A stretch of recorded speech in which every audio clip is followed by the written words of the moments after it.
નમસ્કાર, હું છું કાચા બીનાબેન. રાજકોટ તાલુકામાં રાજકોટ જિલ્લાના શ્રી કોઠારિયા પ્રાથમિક શાળામાં એઝ સામાજિક વિજ્ઞાનના શિક્ષક તરીકે ફરજ બજાવું છું. મારું આજનું ઇનોવેશન છે લેસન ઉપર, ગૃહ કાર્ય ઉપર, જેનું ટાઇટલ છે ઇનોવેટિવ અને ક્રિએટિવ ગૃહ કાર્ય.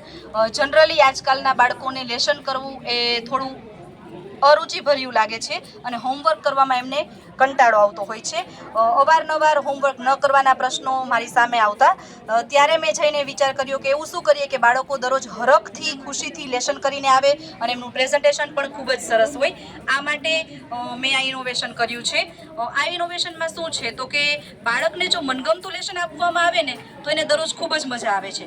તો મારા ક્રિએટિવ અને ઇનોવેટિવ હોમવર્કમાં બાળક માટે દરરોજ મનગમતું જ લેસન હોય છે. કેવી રીતે હોય છે તો અધ્યયન અધ્યાપનનો એક મુદ્દો બાળકને આપણે સમજાવી દીધા બાદ વર્ગખંડમાં હું અધ્યયન અધ્યાપનનો એક મુદ્દો એમને સમજાવી દઉં છું. પછી એ મુદ્દા ઉપર બાળક પોતાની તર્ક અને વિચાર શક્તિ મુજબ હોમવર્ક કરે છે.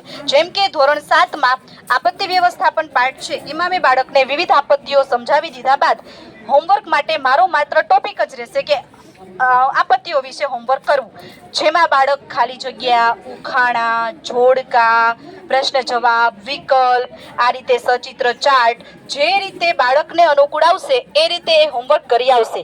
આ હોમવર્ક કરવા માટે બાળક ઘરે જઈ ફરીથી પાઠ્યપુસ્તક ખોલશે, એનું અવલોકન કરશે, પાઠ્યપુસ્તકને વાંચશે, દ્રઢીકરણ કરશે, વિચારશે અને પછી નક્કી કરશે કે આજના મુદ્દા માટે હું કયું હોમવર્ક કરીને આવીશ. આ રીતે બાળકો મોબાઈલ અને ટીવીનો ઉપયોગ કરતા બંધ થાય છે લેસન કરતી વખતે, અને એમનું પૂરું કોન્સન્ટ્રેશન પાઠ્યપુસ્તક ઉપર જાય છે અને ખૂબ જ સરસ સચિત્ર હોમવર્ક છે એ બાળકો કરી આવે છે. અહીં ધોરણ 8, ધોરણ 7 અને ધોરણ 6 ના તમામ બાળકોના રફ બુક આપ નિહાળી શકો છો કે જેમાં તેમના અલગ અલગ ક્રિએટિવ અને ઇનોવેટિવ હોમવર્ક આપ જોઈ શકો છો, જેમનું મને સત્રાંત પરીક્ષામાં ખૂબ જ સરસ રિઝલ્ટ મળ્યું છે. અહીં ચાર્ટ દ્વારા આપ એ સામાજિક વિજ્ઞાનના વિષયને હાઇલાઇટ થતો જોઈ શકો છો અને એકમ કસોટીમાં પણ એનું ખૂબ જ સરસ છે એ રિઝલ્ટ મને પ્રાપ્ત થયું છે. આ માટે વાલીઓના અને બાળકોના પણ ખૂબ જ સરસ પ્રતિભાવ છે. બાળકો દરરોજ નવું રચનાત્મક લેસન કરીને આવે એ માટે એક બીજી કેટેગરી પણ ગોઠવવામાં આવી છે. બાળકને 5 category good, very good, well done, best અને એક્સેલન્ટ આ રીતના પેજ હોય છે. બાળક જે રીતનું હોમવર્ક ડેઈલી નવું કરીને આવે છે એ પેજ એમને પહેરાવવામાં આવે છે, જેથી તેમનો ઉત્સાહ છે એ જળવાઈ રહે છે. આ બાબતે વાલીઓ અને વિદ્યાર્થીઓના રિવ્યુને આપણે સાંભળીએ. બધે જાણીએ ધોરણ 7ના વિદ્યાર્થીનો અભિપ્રાય. હું છું જાદવ કૃપાલી. મને ક્રિએટિવ હોમવર્ક કરવામાં ખૂબ જ મજા આવે છે. પરીક્ષામાં અને એકમ કસોટીમાં ગોખવું પડતું નથી, સરળતાથી યાદ રહી જાય છે. હું છું ડોડિયા ધન્યતા.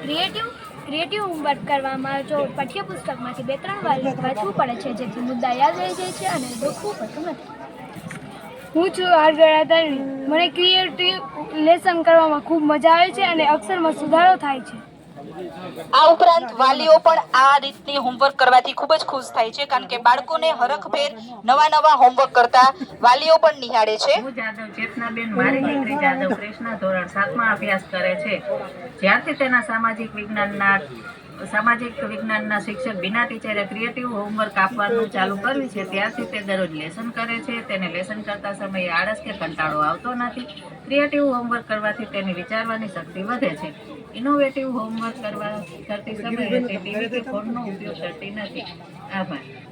આ રીતે ખૂબ જ સરસ પરિણામ મળે છે. આપ અહીં ચાર્ટમાં પણ જોઈ શકો છો. હાલ એ બાળકો ધોરણ 8માં છે. એ જ્યારે 6ઠામાં હતા ત્યારે ગૃહ કાર્ય ન કરવાના પ્રોબ્લેમ અને સમસ્યા ખૂબ વધારે હતી.